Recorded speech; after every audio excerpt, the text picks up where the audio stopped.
Continuando o cenário político desta segunda-feira, aqui estamos com visual novo. Vou colocar aqui minha caneta na nossa nova mesinha, Vonúvio. Agora eu vou ficar só falando aqui desse novo cenário, novas poltronas, Vonúvio está aí todo posudo, de volta ao trabalho para a gente trazer... Ficou bonito, Carol, ficou bonito. O pessoal já está sentindo o impacto aí do novo cenário, do cenário político, bacana demais. Pois é, e a gente trazendo aí cada vez mais notícias para você. Eu sei que você está ansioso. Não teve gente, olha, teve gente que não quis saber se eu estava de férias. Queria saber o que é que vai ter nas eleições, queria saber o que é que está acontecendo.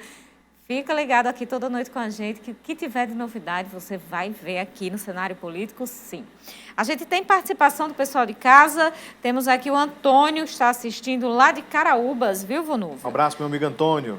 Temos também aqui a participação muito carinhosa do João Maria, ele é servidor público, está dizendo até que enfim Carol voltou, é muito bom os dois trabalhando juntos. Muito obrigada, João Maria, pela sua audiência. Oi, João. Temos temos duas participações aqui. Já vamos então com o secretário Cipriano. Antes tem notícia, né? Tem uma nota, exatamente, Carol. Informação que foi divulgada hoje. Chequei com o general Girão. Ele disse que sim, o presidente Bolsonaro poderá vir aqui a Mossoró, ao Rio Grande do Norte, na sexta-feira. Aqui pousou hoje, aqui em Mossoró, no aeroporto de Serra Rosado, por volta das 11 horas da manhã, o avião Embraer 190, com o escalão precursor, a equipe do presidente da República, Jair Bolsonaro.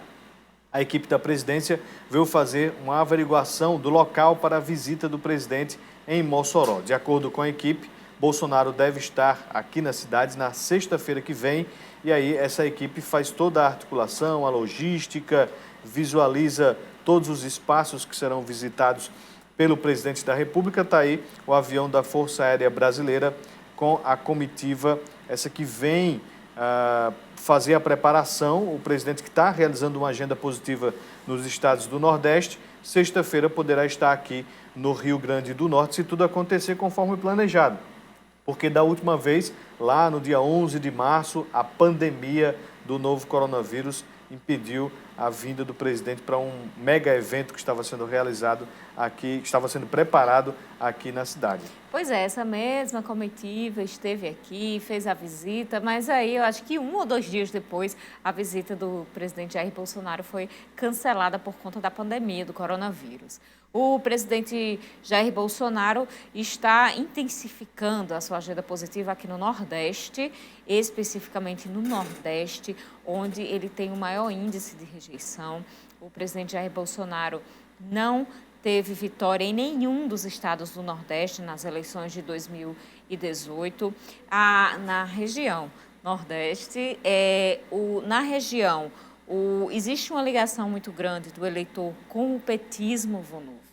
Inclusive, o candidato petista ganhou no primeiro turno em 8 estados do Nordeste, menos no Ceará. Quem ganhou foi Ciro Gomes, e no segundo turno o candidato do PT ganhou em todos os estados. Agora, com o auxílio emergencial, a avaliação positiva do presidente Jair Bolsonaro em alta, o presidente está aproveitando essa deixa para adentrar nos estados do Nordeste, fazendo essa agenda positiva, essa questão do auxílio e a questão da infraestrutura, para tentar reverter aí a sua avaliação na região, e na região que é muito importante e muito decisiva em pleitos eleitorais. O presidente Jair Bolsonaro já está visando aí 2022 e Mossoró entra nessa agenda. Pois é, sobretudo pelo fato de o nordestino, quando indicar o voto em algum candidato, dificilmente ele muda. Então, Bolsonaro quer chegar num momento bom. A comitiva dele, na sexta-feira, deverá ter a ministra da Agricultura, também o ministro Rogério Marinho, do Desenvolvimento Regional, assim como o ministro da Comunicação, ministro das Comunicações. Essa agenda do presidente poderá ter outras agendas paralelas para informar obras e também medidas que poderão ser tomadas aqui no estado do Rio Grande do Norte. Uma notícia que circulou hoje de manhã é que a governadora Fátima Bezerra ainda não foi convidada para participar aí dessa agenda do presidente. Tá certo, então, Vonúvio. Na sexta-feira a gente traz tudo para você. João, da UPA do BH e a equipe sempre ligados aqui com a gente, muito obrigada pela audiência. Vamos aqui para as perguntas. Nós temos aqui a participação do... Eu vou chegar lá de novo, viu, Vonúvio? Luiz Aires. Você sabe qual é a pergunta do Luiz Aires? Sei, respiradores. Justamente, secretário. Luiz Aires está querendo saber se existe alguma novidade a respeito da questão dos respiradores que foram comprados pelo consórcio Nordeste, cuja compra nunca chegou, o produto nunca chegou, está sendo inclusive investigado. Existe alguma novidade nessa investigação e nesse caso? Não tenho nenhuma informação. Esse acompanhamento está sendo feito para a Procuradoria-Geral do Estado, já que o Estado foi lesado, os estados do Nordeste foram lesados por uma empresa que vendeu o produto, né, naquela época de escassez, de carência, geralmente exigindo pagamento antecipado e não entregou. Isso já foi aberto processo judicial, quer dizer, toda investigação policial. Já foi feita uma proposta de acordo para os estados, que não foi aceito, né? E que está se buscando realmente reaver os recursos que foram alocados. Secretário, a gente tem aqui a pergunta do Alain, do bairro Boa Vista. Ele traz aqui, ele relembra a projeção que o governo do estado fez no início da pandemia de mais de 11 mil mortes pelo novo coronavírus aqui no estado. Segundo Alain, essa previsão foi irresponsável. O que é que o senhor fala sobre isso? De jeito nenhum. Essa previsão foi exatamente baseada nos números que existiam, nos estudos do Imperial College, que mostravam que, em função do número de pessoas infectadas, você poderia ter um número X de mortes. Nós não fizemos previsão. Nós apresentamos projeções que diziam, se nós tivermos uma proporção de infectados de 1%, a proporção de mortes vai ser 10 pessoas. Se tiver uma proporção de infectados de 10%, vai ter um número diferenciado.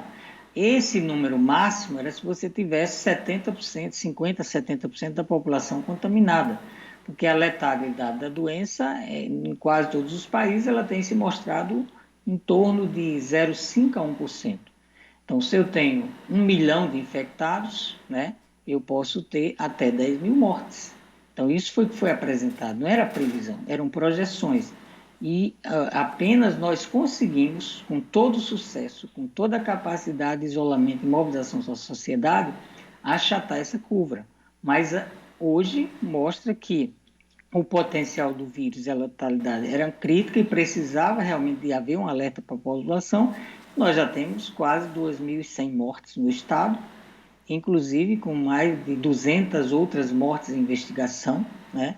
O que mostra que fomos extremamente responsáveis em alertar a população do risco que se corria, né?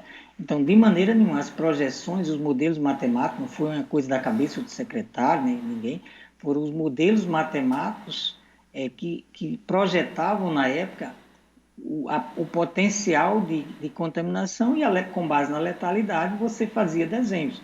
E a gente mostrava, se você tiver um cenário de restrição mais forte de 70%, você teria uma mortalidade bem menor, alongando a curva.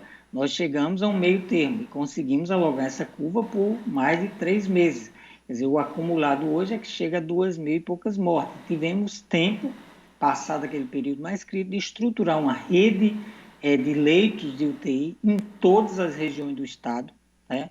Pau do Ferro, em Caicó, em Açu, que vai ser entregue essa semana, em Mossoró, na região do Mato Grande, em João Câmara, Guamaré, apoiando os municípios. Então, assim, foi uma análise extremamente responsável, mostrando o risco potencial, né, que nós poderíamos ter. E os números se mostraram verdadeiros. Se a gente não tivesse contido a transmissão, nós sim poderíamos ter chegado a números próximos a isso, como tivemos uma mortandade muito acelerada em curto tempo no Amazonas, um pouco no Pará, em alguma medida no Maranhão também, né? Quando você teve mais dificuldade de conter nos centros urbanos a propagação do vírus. Secretário, o senhor já comentou aqui que o retorno das atividades escolares poderá acontecer em meados de setembro. Existia uma especulação de que, para este retorno, professores e estudantes poderiam ser testados. Existe ainda esse planejamento e como é que anda essa testagem aqui no estado do Rio Grande do Norte? Primeiro, assim, ocorreu o adiamento da suspensão das atividades. Não estamos anunciando que haverá a retomada a partir do dia 18. A análise dos números é que dirá se vamos retomar e quando, porque há análises que projetam que poderemos não ter atividades presenciais esse ano, né? Quanto à testagem, nós já estamos ampliando a testagem, com todos os pacientes suspeitos hoje tendo acesso ao exame de RT-PCR, que é o padrão ouro para o diagnóstico durante a fase aguda da doença, a fase sintomática, mas vamos iniciar também um processo de testagem sorológica para identificar se a pessoa já desenvolveu imunidade em relação ao vírus. Se teve infecção, desenvolveu imunidade, desenvolveu anticorpos. Essa testagem ela vai ser com base em coleta de sangue, né? E ela vai ser iniciada nas próximas semanas em todas as regiões do estado. E ainda estamos com uma pesquisa desenhada para ter uma base amostral, para ter uma ideia de qual a proporção da população que já foi infectada, né? Essa pesquisa está em fase de contratação de uma instituição que possa fazer a coleta, para que a gente tenha um retrato melhor e possa ter mais elementos para monitorar a situação da epidemia no estado e continuar acompanhando a evolução da emergência em saúde pública no estado. Secretário, a gente tem aqui a pergunta da Antônia Maria. Ela gostaria de saber sobre o Hospital da Mulher, com as obras que estão paradas, e o que é que o governo tem a dizer. O Hospital da Mulher é um capítulo, porque, na verdade, foram tantos erros acumulados que esse governo herdou.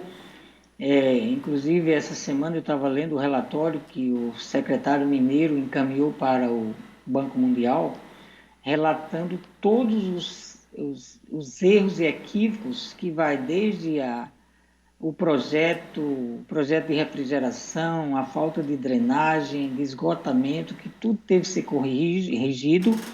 E agora, com esse relatório, está sendo levantado uma planilha do que já foi executado, para que você possa definir a continuidade do contrato com a empresa construtora, que suspendeu as obras desde o ano passado, ou se você terá necessidade de contratar uma nova empresa se não houver acordo.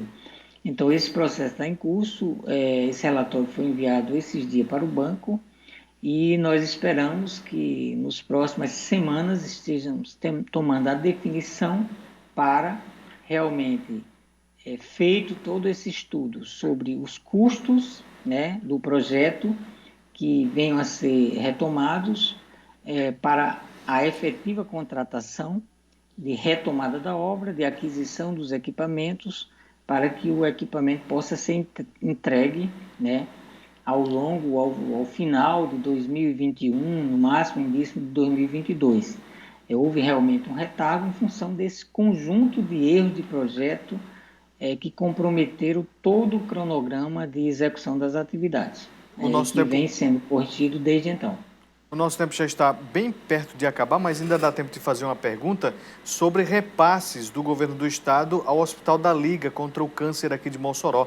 A instituição cobra esses repasses desde 2018 do governo do estado e também da prefeitura de Mossoró. O que foi que aconteceu, secretário? Nós, quando assumimos a gestão, nós tínhamos um atraso de repasses de um ano, né? Nós temos buscado manter um equilíbrio nos repasses dentro da nossa gestão, mas, dado a crise fiscal e financeira com o Estado, nós não conseguimos ainda equacionar essas dívidas passadas. Então, realmente, temos um passivo, não só com o município de Mossoró, mas também com outros municípios, e que não foi possível ainda contabilizar e equacionar essa dívida, mas temos trabalhado no sentido de manter uma regularidade, né, de buscar um equilíbrio na distribuição dos recursos e equilibrar essa discussão na parceria com os municípios para que não venhamos a ter descontinuidade na prestação de serviços. Temos, inclusive, liberado várias emendas parlamentares para a Liga, que foram pagas, inclusive, vêm sendo pagas, como também para outras instituições filantrópicas, que mostra esse compromisso do governo do Estado com a manutenção e a qualificação desses serviços. Realmente, quando tivermos o equacionamento da situação orçamentária e financeira do Estado, nós queremos também quitar todas essas dívidas que herdamos. Secretário Cipriano Maia, muito obrigada pela presença no cenário político. Agradecemos, nos colocamos sempre à disposição de vocês e dos assistentes desta emissora. Muito obrigado, secretário Cipriano, pelas informações aqui no cenário político. A você de casa pela audiência. Tudo novo, Carol. E a gente inicia mais uma semana. Obrigado a todos, boa noite. Muito obrigada pela audiência no programa de hoje. Conto com a sua presença, contamos com a sua presença durante toda a semana. A gente se vê amanhã, 7h25 da noite, ao vivo, aqui no cenário político, na TCM HD. Uma boa noite e até lá!